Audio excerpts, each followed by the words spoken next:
దీపావళి మందుగుండు సామగ్రి కోసం 1 km distance వరకు క్యూ లైన్లో జనాలు నిలబడడం చూసి నేనైతే చాలా షాక్ అయ్యాను. మీరు చూస్తున్న ఈ ప్లేస్ ఎక్కడో కదండి, మన విశాఖపట్నంలో శీలానగర్ దగ్గరలో ఐఎన్ ఫైర్ వర్క్స్. ఇక్కడ లోపలికి వచ్చి చూస్తే బకెట్లు సామాన్లు పట్టుకెళ్ళిపోతున్నారు. ఫ్రీగా అనుకున్నారేమో డబ్బులకే. ఫైనల్గా నేనైతే లోపలికి వెళ్ళడానికి పెద్ద యుద్ధమే చేశాను.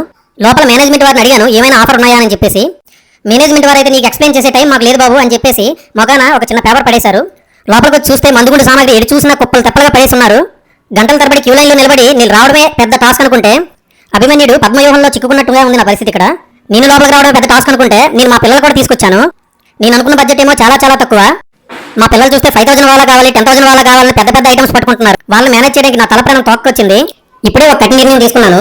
ఇలాంటి డిమార్ట్లకి మందుగుండు సామాగ్రికి పిల్లలు మాత్రం ఎట్టి పరిస్థితుల్లో తీసుకెళ్ళకూడదు. అయినా ఆ క్షణంలో పిల్లలకి నచ్చినవన్నీ కొనేయాలనిపిస్తుంది. అప్పుడే ఒక డైలాగ్ గుర్తొస్తుంది.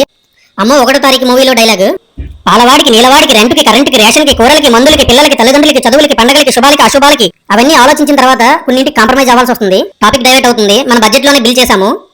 అయ్యన్లో ఫైర్ వర్క్స్ రీజనబుల్ రేట్లోనే ఉన్నాయి. అక్కడికి వచ్చిన వారందరూ డబ్బాలు పట్టుకెళ్తున్నారు. మనమైతే పిల్లలకి హానికరంగా లేని కాకరపు ఒత్తులు, చుంచిబుడ్లు, పాము బిల్లలు, చిన్న చిన్న ఐటమ్సే తీసుకున్నాము. బాంబులు అయితే అస్సలు తీసుకోలేదు. అది కూడా పిల్లల కోసమే. నాకైతే కనుక ఈ బాంబులు కాలుస్తూ ఉంటే డబ్బులు కాలుస్తున్నట్టు అనిపిస్తుంది. పిల్లల సరదా కోసం తప్పదు మరి. కేజీఎఫ్ మూవీలో గేట్ల మీద గేట్లు ఉంటూనే ఉన్నాయి. ఫస్ట్ బిల్ లోపలికి రావడం ఒక టాస్క్ అయితే సెలక్షన్ చేయడం ఇంకో టాస్క్. ఆ తర్వాత ఏమో బిల్డింగ్ ఒక టాస్క్. ఇక్కడ మళ్ళీ వెరిఫికేషన్ ఒక టాస్క్. మళ్ళీ అమౌంట్ పే చేయడం ఒక టాస్క్. ఇవన్నీ చూస్తే ఎందుకు వచ్చారా బాబు అనిపించింది. ఫైనల్గా మేమైతే బయటకు వచ్చేసాము. ఇక్కడ చూస్తే పర్యావరణం ఎటువంటి హాని లేని వస్తువులు చాలా తక్కువ ధరకు ఇస్తున్నా కూడా ఎవరు కూడా తీసుకోవడం లేదు. చూసారు కదా, మట్టి కుండలు, నెక్స్ట్ ఈ గాలికి ఎగిరే ఫైర్ వర్క్స్ కూడా ఇస్తున్నారు. మీరు తీసుకోవాలనుకున్న సామాగ్రి పెద్ద పెద్ద షాపుల్లోనే కాకుండా చిన్న చిన్న వ్యాపారుల దగ్గర కూడా తీసుకోండి. వాళ్ళకి అదే జీవనాధారం కదా. ఇక్కడికి వచ్చిన జనాల వల్ల ఇక్కడైతే ఫుల్ ట్రాఫిక్ జామ్ అయితే జరిగింది. ఇటు చూసినా వెహికల్సే ఉన్నాయి.